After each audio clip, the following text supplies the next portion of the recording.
ಸ್ನೇಹಿತರೆ ನಮಸ್ಕಾರ. ನಾನು ವಿಜಯ ರಾಜೇಶ್, KVR ಟಾಕ್ಸ್ಗೆ ಸ್ವಾಗತ. ನಾವು GST ಕಾನೂನು ಬಗ್ಗೆ ಮಾತಾಡ್ತಾ ಇದ್ವಿ. GST ಕಾನೂನಲ್ಲಿ ನೋಂದಣಿ ಆಯಿತು, ರಿಟರ್ನ್ಸ್ ಫೈಲ್ ಆಯಿತು, ಎಲ್ಲವೂ ಆಯಿತು. ಆದರೆ ನಾವು ಕೊಟ್ಟ ಲೆಕ್ಕಾಚಾರ ಸರಿ ಇದೆ ಅಂತ ಇಲಾಖೆಯವರು ಹೇಳಬೇಕಲ್ವಾ? ಅದೇ ಅಸೆಸ್ಮೆಂಟ್ಸ್ ಅಂತ ಅಂದ್ಬಿಟ್ಟು. ಅಂತಂದರೆ ನಾವು ಪ್ರತಿ ತಿಂಗಳು ಮಾಡುವಂಥ ರಿಟರ್ನ್ಸ್ ಇರ್ಬೋದು, ಮತ್ತು ನಾವು ಆಯ್ಕೆ ಇರುವಂತಹ ತೆರಿಗೆ ದರಗಳು, ಸ್ತರಗಳು ಮತ್ತು ಯಾವುದೇ ರೀತಿಯ ವಿನಾಯಿತಿಗಳನ್ನು ನಾವು ತೆಗೆದುಕೊಂಡಿದ್ದರೆ ಅದನ್ನು ಸರಿ ಅಂತ ನಾವು ಮಾತ್ರ ಹೇಳಿದ್ರೆ ಸಾಲದು, ಇಲಾಖೆ ಕೂಡ ಹೇಳಬೇಕಾಗತ್ತೆ. ಹಾಗಾಗಿ ಅಸೆಸ್ಮೆಂಟ್ ಅಂದರೆ ಕರ ನಿರ್ಧಾರಣೆ ಅಥವಾ ತೆರಿಗೆ ನಿರ್ಧಾರಣೆ ಅಂತಲೇ ಹೇಳ್ತಾರೆ, ಅದು ಬಹಳ ಮುಖ್ಯವಾಗ್ತಾ ಹೋಗುತ್ತೆ. ಇನ್ನು ಅಸೆಸ್ಮೆಂಟ್ಸ್ ಅಂತ ಬಂದಾಗ ಎರಡು ರೀತಿಯಲ್ಲಿದೆ. ಒಂದು ಸೆಲ್ಫ್ ಅಸೆಸ್ಮೆಂಟ್, ಇನ್ನೊಂದು ಸ್ಕ್ರೂಟಿನಿ ಅಸೆಸ್ಮೆಂಟ್ ಅಂತ ಅಂದ್ಬಿಟ್ಟು. ಸೆಲ್ಫ್ ಅಸೆಸ್ಮೆಂಟ್ ಅಂತಂದ್ರೆ ಏನಪ್ಪ ಅಂತಂದರೆ, ಇಲ್ಲಿ ತೆರಿಗೆದಾರರಿಗೆ ಸಂಪೂರ್ಣವಾದ ಮಾಹಿತಿ ಇರುತ್ತೆ. ಅವರು ಯಾವ ರೀತಿಯ ವ್ಯಾಪಾರ ಮಾಡ್ತಾ ಇದ್ದಾರೆ, ಆ ಒಂದು ವಸ್ತುಗಳು ಅಥವಾ ಸೇವೆ ಯಾವ ತೆರಿಗೆ ಅನ್ವಯ ಆಗುತ್ತೆ, ಮತ್ತು ಅವರು ಕೈಗೊಂಡಿರುವಂಥ ವ್ಯಾಪಾರಕ್ಕೆ ಏನಾದರೂ ವಿನಾಯಿತಿ ಇದೆಯಾ, ಮತ್ತು ಹೇಗೆ ತೆರಿಗೆ ಲೆಕ್ಕಾಚಾರ ಆಗಬೇಕು ಅಂತ. ಇದೆಲ್ಲ ಮಾಡಿದಾಗ ಏನಾಗುತ್ತಪ್ಪ ಅಂತಂದರೆ ಅದು ಸೆಲ್ಫ್ ಅಸೆಸ್ಮೆಂಟ್ ಅಂತ ಆಗುತ್ತೆ. ಸೆಲ್ಫ್ ಅಸೆಸ್ಮೆಂಟ್ ಬಿಟ್ಟು ಇನ್ನೇನಪ್ಪ ಅಂತಂದರೆ, ಕೆಲವು ಸಲ ತೆರಿಗೆದಾರಿಗೆ ಏನಪ್ಪ ಅಂತಂದರೆ ಹಲವು ಅನುಮಾನಗಳಿರುತ್ತೆ. ಏನಪ್ಪ ಅಂತಂದರೆ, ನಾವು ಮಾಡ್ತಾರಂಥ ಸರಕುಗಳು ಯಾವ ದರಕ್ಕೆ ಬರುತ್ತೆ, ಮತ್ತು ತೆರಿಗೆ ವಿನಾಯಿತಿಗಳಿರುವಂಥ ಏನು ನೋಟಿಫಿಕೇಷನ್ ನಮಗೆ ಅನ್ವಯ ಆಗುತ್ತೋ ಇಲ್ವೋ, ಮತ್ತು ಕೆಲವು ಸಲ ಏನಪ್ಪ ಅಂತಂದರೆ ನಾನು ಮಾಡುವಂತಹ ಆ್ಯಕ್ಟಿವಿಟಿ ಅದು ಸರಕಾಗುತ್ತಾ, ಸೇವೆ ಆಗುತ್ತಾ, ಅಥವಾ ಇವೆರಡನ್ನ ಮಿಶ್ರಿತವಾದ ಆಗುತ್ತಾ, ಆದಾಗ ಯಾವ ರೀತಿ ಮಾಡಬೇಕು ಅಂತ ಕೆಲವು ಸಲ ಗೊಂದಲ ಇರುತ್ತೆ. ಅವಾಗೇನಪ್ಪ ಅಂತಂದರೆ ನೀವು ನಿಮ್ಮ ಆಡಿಟರ್ ಬಳಿ ಚೆಕ್ ಮಾಡೋದು ಕೂಡ ಒಂದು ರೀತಿ ಇದೆ. ಇನ್ನೊಂದೇನಪ್ಪ ಅಂತಂದರೆ ನೀವು ಇಲಾಖೆನೇ ಕೇಳೋದು, ಅದನ್ನು ಪ್ರಾವಿಷನಲ್ ಅಸೆಸ್ಮೆಂಟ್ ಅಂತ ಹೇಳ್ತೀವಿ. ಅಂತಂದರೆ ತೆರಿಗೆದಾರರು ಏನಪ್ಪ ಅಂತಂದರೆ ಇಲಾಖೆಗೆ ಹೋಗಿ ಬರವಣಿಗೆ ಮೂಲಕ ಒಂದು ಅರ್ಜಿಯನ್ನು ಕೊಡ್ತಾರೆ. ಏನಪ್ಪ ಅಂತಂದರೆ, ನೋಡಿ ನಾನು ಈ ರೀತಿ ವ್ಯಾಪಾರ ಮಾಡ್ತಾ ಇದ್ದೀನಿ, ನನಗೆ ಈ ರೀತಿಯ ಗೊಂದಲಗಳಿದೆ, ನನ್ನ ಪ್ರಕಾರ ಈ ರೀತಿಯ ದರ ಇದೆ, ತೆರಿಗೆ ದರ ಇದೆ ಅಂತ ಹೇಳ್ತಾರೆ. ಅವಾಗ ಇಲಾಖೆ ಏನು ಹೇಳುತ್ತಪ್ಪ ಅಂತಂದರೆ, ಅರ್ಜಿಯನ್ನು ತೆಗೆದುಕೊಂಡ ನಂತರ ಅವರು ಅಂದರೆ ತೆರಿಗೆದಾರರ ಏನು ಅವರ ನಂಬಿಕೆ ಇರುತ್ತೆ ಆ ದರದಲ್ಲಿ ತೆರಿಗೆಯನ್ನು ಕಟ್ಟಿಸ್ಕೊಂಡ್ಬಿಡ್ತಾರೆ. 3 ತಿಂಗಳೊಳಗಾಗಿ ಅವರೇನಪ್ಪ ಅಂತಂದರೆ ಒಂದು ಪ್ರಾವಿಷನಲ್ ಅಸೆಸ್ಮೆಂಟ್ನ ಪಾಸ್ ಮಾಡ್ತಾರೆ. ಅಂದರೆ ಅವರ ಪ್ರಕಾರ ನಮ್ಮ ಗೊಂದಲ ಅಥವಾ ಅನುಮಾನಗಳಿಗೆ ಏನೇನಿದೆ ತೆರಿಗೆ ಕಾನೂನಲ್ಲಿ ಅನ್ನೋದ್ರ ಬಗ್ಗೆ ಒಂದು ಆರ್ಡರ್ ಪಾಸ್ ಮಾಡ್ತಾರೆ. ಅದು ಫೈನಲ್ ಅಲ್ಲ, ಅದು ಒಂದು ಪ್ರಾವಿಷನಲ್ ಆಗುತ್ತೆ. ಇನ್ನು ಪ್ರಾವಿಷನಲ್ ಆದಾಗ ಏನಾಗುತ್ತಪ್ಪ ಅಂತಂದರೆ ಹೆಚ್ಚು ಕಡಿಮೆ ಇಲಾಖೆಗೂ ಮತ್ತು ತೆರಿಗೆದಾರರಿಗೂ ಒಂದು ಒಪ್ಪಂದ ಬರುತ್ತೆ, ಅಥವಾ ಇಬ್ಬರು ಒಪ್ಕೋತಾರೆ ಯಾವ ರೀತಿ ಇದು ತೆರಿಗೆ ಇಲಾಖೆ ಅಥವಾ ಕಾನೂನು ವರ್ಕ್ ಆಗುತ್ತೆ ಅಂತ. ಇನ್ನು ಪ್ರಾವಿಷನಲ್ ಅಸೆಸ್ಮೆಂಟ್ ಪಾಸ್ ಮಾಡಿದ ನಂತರ ಕೂಡ ಇಲಾಖೆ ಮತ್ತು 6 ತಿಂಗಳೊಳಗಾಗಿ ಒಂದು ಫೈನಲ್ ಅಸೆಸ್ಮೆಂಟ್ನ ಪಾಸ್ ಮಾಡಬೇಕಾಗುತ್ತೆ. ಅದು ಫೈನಾಲಿಟಿಗೆ ಬಂದು ತಲುಪುತ್ತೆ. ಇದೇನಪ್ಪ ಅಂತಂದರೆ ತೆರಿಗೆದಾರರು ತಾವೇ ಸ್ವಯಂ ಪ್ರೇರಿತರಾಗಿ ಅಸೆಸ್ಮೆಂಟ್ಸ್ನ ಮಾಡಿಕೊಳ್ಳೋದು. ಇನ್ನು KST, VAT, GST ಈ ಹಂತಗಳನ್ನು ನಾವು ತಲುಪಿದ್ದೀವಿ. KSTನಲ್ಲಿ ಏನಾಗ್ತಾ ಇತ್ತಪ್ಪ ಅಂತಂದರೆ, ನೀವು ಮಾಡುವಂಥ ರಿಟರ್ನ್ಸ್ ಫೈಲಿಂಗು ಪ್ರತಿ ವರ್ಷ ಲೆಕ್ಕಾಚಾರ ಆಗ್ತಾಯಿತ್ತು, ಅಸೆಸ್ಮೆಂಟ್ ಆಗ್ತಾಯಿತ್ತು. ವ್ಯಾಟಿಗೆ ಬಂದ ನಂತರ ಏನಾಯ್ತಪ್ಪ ಅಂತಂದರೆ ಇಲಾಖೆ ಹೇಳ್ತು, ನಿಮಗೆ ಜವಾಬ್ದಾರಿ ಕೊಡ್ತಾ ಇದ್ದೀನಿ, ನೀವು ಎಲ್ಲವೂ ಸರಿಯಾಗಿ ಮಾಡಿದ್ರೆ ನಾವು ನಿಮ್ಮ ತಂಟೆಗೆ ಬರೋದಿಲ್ಲ, unless we have A doubt ಅಂತ ಹೇಳಿ ಅವರು ಒಂದು ಪ್ರೊಸೀಜರ್ ಮೂಲಕ ಬರ್ತಾಯಿದ್ರು. ಇನ್ನು GSTನಲ್ಲೂ ಕೂಡ ಮುಂದುವರಿದಂತೆ ಅವರೇನು ಮಾಡ್ತಾ ಇದ್ದಾರಪ್ಪ ಅಂತಂದರೆ ನಮ್ಮ ಮೇಲೆ ಹೆಚ್ಚಿನ ನಂಬಿಕೆ ಇಟ್ಕೊಂಡಿದ್ದಾರೆ ಮತ್ತು ಜವಾಬ್ದಾರಿಯನ್ನು ಕೂಡ ಕಾನೂನು ಕೊಟ್ಟಿದೆ. ಏನಪ್ಪ ಅಂತಂದರೆ GST ಕಾನೂನು ಏನು ಹೇಳುತ್ತಪ್ಪ ಅಂತಂದರೆ, ನಾವು ಎಲ್ಲವನ್ನೂ ನಿಮಗೆ ತಿಳಿಸಿದ್ದೀವಿ, ನೀವು ತೆರಿಗೆ ದರಗಳನ್ನು ರಿಟರ್ನ್ಸ್ ಫೈಲ್ ಮಾಡೋದನ್ನು, ಇನ್ಪುಟ್ ಕ್ರೆಡಿಟ್ ತೆಗೆದುಕೊಳ್ಳೋದನ್ನು ಎಲ್ಲವೂ ನಿಮಗೆ ಗೊತ್ತಿದೆ, ನೀವು ಸರಿಯಾಗಿ ಮಾಡ್ತಾ ಇದ್ದೀರಿ ಅಂದರೆ ನಾವು ನಿಮ್ಮ ತಂಟೆಗೆ ಬರೋದಿಲ್ಲ, ನೀವು ಏನು ಹೇಳ್ತೀರ ಅದನ್ನು ನಾವು ಒಪ್ಕೋತೀವಿ ಅಂತ ಹೇಳ್ತಾರೆ. ಆದರೂ ಕೆಲವು ಬರೀ ಏನಾಗುತ್ತಪ್ಪ ಅಂತಂದರೆ ನಾವು ಮಾಡ್ತಿರುವಂಥ ಕೆಲವು ಕೆಲಸಗಳು ಅವರಿಗೆ ತಪ್ಪು ಅಂತ ಅನಿಸುತ್ತೆ. ನಾನು ಈಗಾಗಲೇ ಹೇಳಿರುವಂಥ ಸ್ನೇಹಿತರೆ, ನಾವು ಆರ್ಟಿಫಿಷಿಯಲ್ ಇಂಟೆಲಿಜೆನ್ಸಿನ ಹೆಚ್ಚು GST ಕಾನೂನಡಿಯಲ್ಲಿ ಬಳಸ್ತಾ ಇದ್ದೀವಿ. ಹಾಗಾಗಿ ಆ ಒಂದು ಸಾಫ್ಟ್ವೇರ್ ಏನು ಮಾಡುತ್ತಪ್ಪ ಅಂತಂದರೆ ಬೇರೆ ಬೇರೆ ಅಂತಂದರೆ ಎಲ್ಲರೂ ಮಾಡ್ತಾ ಇರೋಂಥ ರಿಟರ್ನ್ಸ್ ಫೈಲಿಂಗ್ ಮೇಲೆ ಅದು ಮ್ಯಾಚ್ ಮಾಡ್ತಾ ಹೋಗುತ್ತೆ. ಅದಕ್ಕೆ ಆದಂಥ ಇನ್ಪುಟ್ ಬೇಸಿಸ್ ಮೇಲೆ ನೋಡಿ ಈ ತೆರಿಗೆದಾರರು ತಪ್ಪು ಮಾಡ್ತಾ ಇದ್ದಾರೆ ಅಥವಾ ತಪ್ಪು ಮಾಡ್ತಾ ಇರ್ಬೋದು ಅನ್ನೋ ಒಂದು ಸೂಚನೆಗಳನ್ನು ಅಧಿಕಾರಿಗಳಿಗೆ ಕೊಡ್ತಾ ಹೋಗ್ತಾರೆ. ಅದೇ ಸ್ಕ್ರೂಟಿನಿ ಅಸೆಸ್ಮೆಂಟ್ ಅಂತ ಹೇಳ್ತಾ ಹೋಗ್ತೀವಿ. ಈ ಸ್ಕ್ರೂಟಿನಿ ಅಸೆಸ್ಮೆಂಟಲ್ಲಿ ಏನಾಗುತ್ತಪ್ಪ ಅಂತಂದರೆ ಒಂದು ಸೆಕ್ಷನ್ 65 ಮತ್ತು ಸೆಕ್ಷನ್ 66 ಅಂತ ಹೇಳ್ತೀವಿ.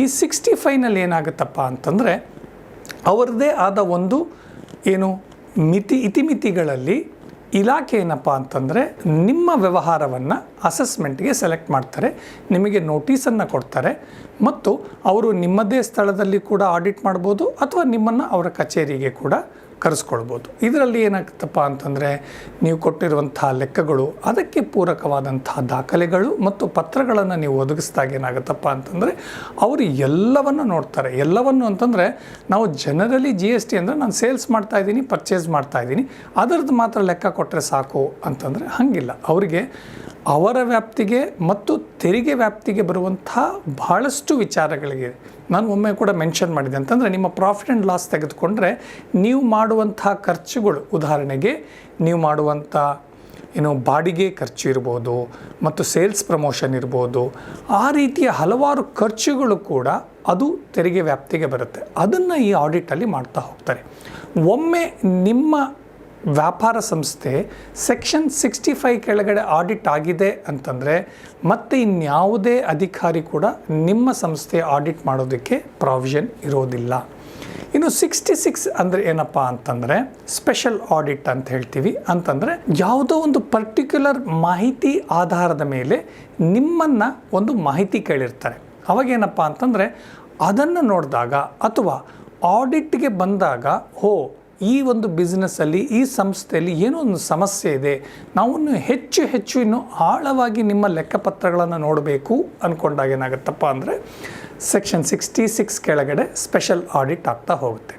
ನೋಡಿ, ಈ ಅಧಿಕಾರಿಗಳಿಗೆ ವೈಡ್ ಪವರ್ಸ್ ಇರುತ್ತೆ. ಅಂದರೆ ಅವರು ನಿಮ್ಮ ವ್ಯಾಪಾರಕ್ಕೆ ಸಂಬಂಧಪಟ್ಟಂತೆ ಯಾವುದೇ ಮಾಹಿತಿಗಳನ್ನು ಕೇಳ್ಬೋದು, ಯಾವುದೇ ಲೆಕ್ಕಪತ್ರಗಳನ್ನು ಕೇಳ್ಬೋದು, ದಾಖಲೆಗಳನ್ನು ಕೇಳ್ಬೋದು.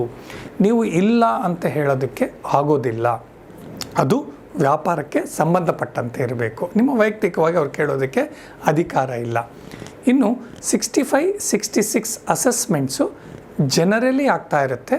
ಬಟ್ ಇದೆಲ್ಲವೂ ಏನಪ್ಪ ಅಂತಂದರೆ ಕಮಿಷನರಿಂದ ಪರ್ಮಿಷನ್ ಇರಬೇಕು. ಅದಕ್ಕೆ ಒಂದು ನಂಬರ್ ಕೊಟ್ಟಿರ್ತಾರೆ, ಆಡಿಟ್ ನಂಬರ್ ಕೊಟ್ಟಿರ್ತಾರೆ. ಆ ನಂಬರ್ ಇಲ್ಲದೆ ನಿಮಗೆ ನೋಟಿಸ್ ಬಂದಾಗ ನೀವು ಅದಕ್ಕೆ ಉತ್ತರ ಕೊಡುವಂಥ ಅವಶ್ಯಕತೆ ಇರೋದಿಲ್ಲ. ಇನ್ನು ಅವರು ಬಂದಾಗಿರ್ಬೋದು, ನಿಮ್ಮ ಬಿಸ್ನೆಸ್ ಪ್ಲೇಸ್ಗಿರ್ಬೋದು ಮತ್ತು ನಿಮ್ಮನ್ನು ಅವರ ಕಚೇರಿಗೆ ಕರೆದಾಗಲೂ ಕೂಡ ಎಲ್ಲ ಕಡೆ ಈ ಆಡಿಟ್ ಏನು ಅಸೈನ್ಮೆಂಟ್ ನಂಬರ್ ಇರುತ್ತೆ ಅದು ಬಹಳ ಪ್ರಮುಖ ಪಾತ್ರ ವಹಿಸ್ತಾ ಹೋಗುತ್ತೆ. ಇನ್ನು ಈ 65 ಮತ್ತು 66 ಅಲ್ಲದೆ ಕೂಡ ಒಂದು 73, 74 ಸೆಕ್ಷನ್ ಅಂತ ಇರುತ್ತೆ. ಈ 4 ಸೆಕ್ಷನ್ಗಳನ್ನು ಯಾಕೆ ಬದಲಿಸ್ತಾ ಇದ್ದೀನಪ್ಪ ಅಂತಂದರೆ ಈ 4ರ ಅಡಿಯಲ್ಲೇ ಅವರು ನಿಮ್ಮ ಕದ ತಟ್ಬೋದು, ನಿಮ್ಮ ಬಳಿ ಬರ್ಬೋದು ಅಥವಾ ನಿಮ್ಮ ಲೆಕ್ಕಪತ್ರಗಳನ್ನು ಅವರ ಕಚೇರಿಗೆ ತರಿಸ್ಕೊಳ್ಬೋದು. 73 ಅಂತಂದರೆ ಏನಪ್ಪ ಅಂತಂದರೆ ಇಲಾಖೆಗೆ ಹಲವಾರು ಮೂಲಗಳಿಂದ ಮಾಹಿತಿ ಬರ್ತಾ ಇರುತ್ತೆ. ಅದರಲ್ಲಿ ಏನಪ್ಪ ಅಂತಂದರೆ ನೀವು ಮೋಸ ಮಾಡಿಲ್ಲ, ಫ್ರಾಡ್ ಮಾಡಿಲ್ಲ, ಮಿಸ್ರೆಪ್ರೆಸೆಂಟೇಷನ್ ಮಾಡ್ತಾ ಇಲ್ಲ ಮತ್ತು ತಪ್ಪಾದ ಕೆಲಸಗಳನ್ನು ರಾಂಗ್ ಇನ್ಪುಟ್ ತೆಗೆದುಕೊಳ್ತಾ ಇಲ್ಲ. ಇನ್ನು ನೀವು ಈ ಒಂದು ಕೃತಕ ಬಿಲ್ಗಳನ್ನು ಸೃಷ್ಟಿ ಮಾಡಿ ನೀವು ತೆಗೆದುಕೊಳ್ತಾ ಇಲ್ಲ ಅಂತ ಅಂದಾಗ ಏನಾಗುತ್ತಪ್ಪ ಅಂದರೆ 73 ಕೆಳಗಡೆ ಮಾಡ್ತಾ ಹೋಗ್ತಾರೆ. ಅಲ್ಲಿ ಏನಪ್ಪ ಅಂತಂದರೆ ಬರೀ ಮಾಹಿತಿ ಕೇಳ್ತಾರೆ. ಅದು ಮಾಹಿತಿ ಸರಿ ಇದ್ದಾಗ ಅಲ್ಲಿಗೆ ಕೊನೆ ಕಾಣಿಸ್ತಾರೆ. ಇಲ್ಲ ಅಂತಂದರೆ ನಿಮಗೆ ನೋಟಿಸ್ ಕೊಡ್ತಾರೆ. ಅದನ್ನು ನೀವು ಒಪ್ಪಬೋದು ಅಥವಾ ಒಪ್ಪದೇ ಇರ್ಬೋದು. ಒಪ್ಪಿದ್ರೆ ನೀವು ತೆರಿಗೆ ಕಟ್ತೀರಾ, ಒಪ್ಪಲಿಲ್ಲ ಅಂದರೆ ನೀವು ಅಪೀಲ್ ಹೋಗ್ತೀರಾ. ಅದು ಮತ್ತು ಪ್ರತ್ಯೇಕವಾದ ತೆರಿಗೆ ಕ್ರಮಗಳು ಅಥವಾ ನಿಮಗೆ ಕಾನೂನಿನ ಅಡಿಯಲ್ಲಿ ನಿಮಗೆ ಲಭ್ಯತೆ ಇರುತ್ತೆ. ಇನ್ನು 74 ಅಂತಂದ್ರೆ ಏನಪ್ಪ ಅಂದರೆ ಈ ಸೆಕ್ಷನ್ ಕೆಳಗಡೆ ನೋಟಿಸ್ ಬಂದಾಗ ಸ್ವಲ್ಪ ಸೀರಿಯಸ್ ಆಗುತ್ತೆ. ಯಾಕೆ ಅಂತಂದರೆ ಇಲಾಖೆಗೆ ನಂಬಿಕೆ ಇರುತ್ತೆ ನೀವು ಇಲಾಖೆಗೆ ಮೋಸ ಮಾಡ್ತಾ ಇದ್ದೀರಾ ಅಂತ. ಹೇಗಪ್ಪ ಅಂತಂದರೆ ಇಲಾಖೆ ಏನು ಮಾಡುತ್ತಪ್ಪ ಅಂತಂದರೆ ಸರ್ಚ್ ಇರ್ಬೋದು, ಸ್ಕ್ರೂಟಿನಿ ಇರ್ಬೋದು ಮತ್ತು ರೇಡ್ ಇರ್ಬೋದು, ಹಲವಾರು ಸ್ಥಳಗಳಿಗೆ ಮಾಡ್ತಾ ಹೋಗುತ್ತೆ. ಅಲ್ಲಿರುವಂಥ ದಾಖಲೆಗಳಲ್ಲಿ ನಿಮ್ಮ ವ್ಯಾಪಾರಕ್ಕೆ ಸಂಬಂಧಪಟ್ಟಂಥ ಮಾಹಿತಿ ಇರುವಾಗ ಅವ್ರು ಏನು ಮಾಡ್ತಾರಪ್ಪ ಅಂತಂದರೆ, ಈ ಒಂದು ವ್ಯಕ್ತಿ ಫ್ರಾಡ್ ಮಾಡಿದ್ದಾನೆ ಅಂದರೆ ಅವನ ಜೊತೆ ನೀವು ವ್ಯಾಪಾರ ಮಾಡಿದಾಗಲೂ ಕೂಡ ನೀವು ಕೂಡ ಆ ಒಂದು ಮೋಸದ ಬಿಸ್ನೆಸ್ಸಲ್ಲಿ ಭಾಗಿಯಾಗಿದ್ದೀನಿ ಅಂಥೇಳಿ ನಂಬಿ ನಿಮಗೆ ನೋಟಿಸ್ ಕೊಡ್ತಾ ಹೋಗ್ತಾರೆ. ಇದರಲ್ಲಿ ಸಮಸ್ಯೆಗಳು ಜಾಸ್ತಿ ಆಗ್ತಾ ಹೋಗುತ್ತೆ. ನೀವು ಯಾವುದೇ ರೀತಿ ಸರಿಯಾದ ಕಾನೂನು ಚೌಕಟ್ಟಿನಲ್ಲಿ ವ್ಯಾಪಾರ ಮಾಡಿದರೂ ಕೂಡ ನಿಮ್ಮ ಮೇಲೆ ಹೆಚ್ಚಿನ ಜವಾಬ್ದಾರಿ ಇರುತ್ತೆ ಪ್ರೂವ್ ಮಾಡೋದಕ್ಕೆ, ನಾನು ಆ ಸಂಸ್ಥೆ ಮಾಡಿರುವಂಥ ಇಲ್ಲೀಗಲ್ ಆ್ಯಕ್ಟಿವಿಟಿನಲ್ಲಿ ನಾನು ಪಾಲುದಾರ ಅಲ್ಲ ಅಂತ. ಯಾಕೆ ಅಂತಂದರೆ ಈ 74 ಕೆಳಗಡೆ ನೋಟಿಸ್ ಬಂದಾಗ ಏನಾಗುತ್ತಪ್ಪ ಅಂತಂದರೆ, ಈ ಒಂದು ತೆರಿಗೆಯ ಮೊತ್ತ 5 ಕೋಟಿಗಿಂತ ಜಾಸ್ತಿ ಇದ್ದಾಗ ಏನಾಗುತ್ತೆ, ನಿಮ್ಮನ್ನು ಅವರು ಅರೆಸ್ಟ್ ಮಾಡಿ ಜೈಲಿಗೆ ಕಳಿಸುವಂಥ ಕಾನೂನಲ್ಲಿ ಪ್ರಾವಿಷನ್ ಇದೆ. ಹಾಗಾಗಿ ನಾವು ತುಂಬ ಹುಷಾರಾಗಿರಬೇಕಾಗುತ್ತೆ. ನಂತರ ಇವೆಲ್ಲವನ್ನು ಬಿಟ್ಟೇನಪ್ಪ ಅಂತಂದರೆ ಬೆಸ್ಟ್ ಜಡ್ಜ್ಮೆಂಟ್ ಅಂತ ಇದೆ. ಒಂದು ಸೆಲ್ಫ್ ಅಸೆಸ್ಮೆಂಟ್ ಆಯಿತು, ಇನ್ನು ಸ್ಕ್ರೂಟಿನಿ ಅಸೆಸ್ಮೆಂಟ್ ಆಯಿತು, ಇನ್ನೊಂದೇನಪ್ಪ ಅಂತಂದರೆ ಬೆಸ್ಟ್ ಜಡ್ಜ್ಮೆಂಟ್ ಅಂತ ಇದೆ. ಅಂತಂದರೆ ಕೆಲವರು ರಿಜಿಸ್ಟ್ರೇಷನ್ನೇ ತೆಗೆದುಕೊಳ್ಳೋದಿಲ್ಲ, ವ್ಯಾಪಾರ ಮಾಡ್ತಾ ಇರ್ತಾರೆ, ಅದು ಇಲಾಖೆಯ ಗಮನಕ್ಕೆ ಬರುತ್ತೆ. ಅವಾಗೇನಪ್ಪ ಅಂತಂದರೆ ಇಲಾಖಾ ಅಧಿಕಾರಿಗಳು ಅವರಿಗೆ ಲಭ್ಯವಿರುವಂಥ ಮಾಹಿತಿಗಳ ಆಧಾರದ ಮೇಲೆ, ನೋಡಪ್ಪ ನೀನು ಇಷ್ಟು ತೆರಿಗೆ ಕಟ್ಟಬೇಕು ಅಂತ ನೋಟಿಸ್ ಕಟ್ತಾರೆ. ಅಲ್ಲಿಂದ ನಿಮಗೆ ಕಾನೂನಿನ ಕುಣಿಕೆ ಶುರುವಾಗುತ್ತೆ, ನೀವು ಅದರಿಂದ ತಪ್ಪಿಸ್ಕೊಳ್ಳೋದಕ್ಕೆ ಆಗೋದಿಲ್ಲ. ಇನ್ನೊಂದು ವಿಚಾರ ಏನಪ್ಪ ಅಂತಂದರೆ, ಕೆಲವು ರಿಜಿಸ್ಟ್ರೇಷನ್ ತೆಗೆದುಕೊಂಡ್ಬಿಟ್ಟಿರ್ತಾರೆ, ರಿಟರ್ನ್ಸೇ ಫೈಲ್ ಮಾಡ್ತಾ ಇಲ್ಲ, ಆದರೆ ಬಿಸ್ನೆಸ್ ಮಾಡ್ತಾ ಇರ್ತಾರೆ. ಅದು ಕೂಡ ಇಲಾಖೆ ಗಮನಕ್ಕೆ ಬರುತ್ತೆ. ಅವಾಗೇನು ಮಾಡ್ತಾರಪ್ಪ ಅಂತಂದರೆ, ಅವರಿಗೆ ಲಭ್ಯ ಇರುವಂಥ ಮಾಹಿತಿ ಆಧಾರದ ಮೇಲೆ ನಿಮಗೆ ಬೆಸ್ಟ್ ಜಡ್ಜ್ಮೆಂಟ್ ಪಾಸ್ ಮಾಡ್ತಾರೆ, ಆರ್ಡರ್ ಪಾಸ್ ಮಾಡ್ತಾರೆ. ಆವಾಗ ನೀವು ತೆರಿಗೆ ಕಟ್ಟಬೇಕಾಗುತ್ತೆ. ಈ ಅಸೆಸ್ಮೆಂಟ್ಗಳು ಫೈನಾಲಿಟಿನ ಅಂತಂದರೆ ಇಲ್ಲ. ಅಸೆಸ್ಮೆಂಟ್ ಸಮಯದಲ್ಲಿ ನಿಮಗೆ ಅವರು ನೋಟಿಸ್ ಕೊಟ್ಟಾಗ ನೀವು ಲೆಕ್ಕಪತ್ರ ಕೊಡೋದ್ರ ಜೊತೆಗೆ ಅವರು ಮುಂದೆ ಹಾಜರಾಗಿ ನೀವು ನಿಮ್ಮ ಪರವಾಗಿ ಏನೇನಿದೆ ಮಾಹಿತಿಗಳನ್ನು ಅವ್ರಿಗೆ ಇಡಬೇಕಾಗುತ್ತೆ. ಅದನ್ನು ಇಲಾಖೆ ಒಪ್ಪಬೋದು, ಒಪ್ಪದೇ ಇರ್ಬೋದು. ಒಪ್ಪಿದ್ರೆ ಏನಪ್ಪ ಅಂತಂದರೆ ಅಲ್ಲಿಗೆ ಮುಗಿಯುತ್ತೆ. ಇಲ್ಲ ಅಂತಂದರೆ ಅವರು ಮಾಡಿರುವಂಥ ಆರ್ಡ್ರನ್ನ ನೀವು ಪ್ರಶ್ನಿಸಿ ಅಪೀಲ್ ಹೋಗ್ಬೋದು.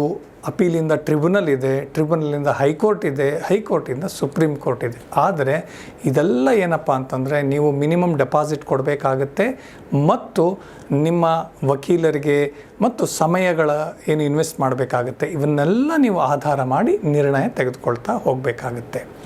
ಸ್ನೇಹಿತರೆ, ಇದು ಏನಪ್ಪ ಅಂತಂದರೆ GST ಸೀರೀಸ್ ಆಗುತ್ತೆ. ಒನ್ಸ್ ಅಸೆಸ್ಮೆಂಟ್ ಮುಗೀತು ಅಂತಂದರೆ ಆ ವರ್ಷದ ನಿಮ್ಮ ಲೆಕ್ಕಾಚಾರ ಮುಗೀತು ಅಂತ. ಇನ್ನು GSTನಲ್ಲಿ ಬಹಳಷ್ಟು ವಿಚಾರಗಳಿರುತ್ತೆ. ಅದೇನಪ್ಪ ಅಂತಂದರೆ ಆಯಾ ವ್ಯಾಪಾರಿ ಸಂಸ್ಥೆಗಳಿಗೆ ಮತ್ತು ವ್ಯಕ್ತಿಗಳಿಗೆ ಸಂಬಂಧಪಟ್ಟಂತೆ ಹಲವು ವಿಚಾರಗಳಿರ್ತದೆ. ಅವರು ಅದನ್ನು ಆಡಿಟರ್ ಮೂಲಕ ಕೂಡ ಪರಿಹಾರ ಮಾಡ್ಕೋಬೋದು. ಇಲಾಖೆಯಲ್ಲಿ ಹೆಲ್ಪ್ ಡೆಸ್ಕ್ ಇದೆ, ಅಥವಾ ಸಂಬಂಧಪಟ್ಟ ನಿಮಗೆ ಅಂತ ಒಂದು LGSTO ಅಂತ ಇರುತ್ತೆ, ಅಧಿಕಾರಿಗಳಿರುತ್ತೆ, ಅವರ ಬಳಿ ಕೂಡ ಹೋಗಿ ನೀವು ಅನುಮಾನಗಳನ್ನು ಪರಿಹಾರ ಮಾಡ್ಕೋಬೋದು.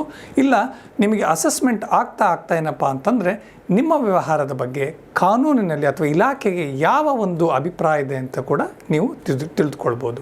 ಹಾಗಾಗಿ GST ನೋಂದಣಿ ಅನ್ನೋದು ಒಂದು ಜವಾಬ್ದಾರಿ. ರಿಟರ್ನ್ಸ್ ಫೈಲ್ ಮಾಡೋದು ಮತ್ತು ನೋಟಿಸ್ಗಳನ್ನು ಕಡೆಗಣಿಸದೆ ನೀವು ಅದಕ್ಕೆ ಉತ್ತರ ಕೊಟ್ಟು ಅಸೆಸ್ಮೆಂಟ್ಗಳನ್ನು ಮಾಡಿಸ್ಕೊಳ್ಳೋದ್ರಿಂದ ನೀವು ಒಂದು ನೆಮ್ಮದಿಯಾಗಿ ವ್ಯಾಪಾರವನ್ನು ಮಾಡ್ಬೋದು. ಈ ಸಂಚಿಕೆಯೊಂದಿಗೆ GST ಕಾನೂನಿನ ಬಗ್ಗೆ ಒಂದು ಸರಣಿಯನ್ನು ನಾನು ಮುಕ್ತಾಯಗೊಳಿಸ್ತಾ ಇದ್ದೀನಿ. ಸ್ನೇಹಿತರೆ, ಈ ವಿಡಿಯೋ ನಿಮಗೆ ಇಷ್ಟ ಆದರೆ ಲೈಕ್ ಮಾಡಿ, ಶೇರ್ ಮಾಡಿ, ಸಬ್ಸ್ಕ್ರೈಬ್ ಮಾಡಿ.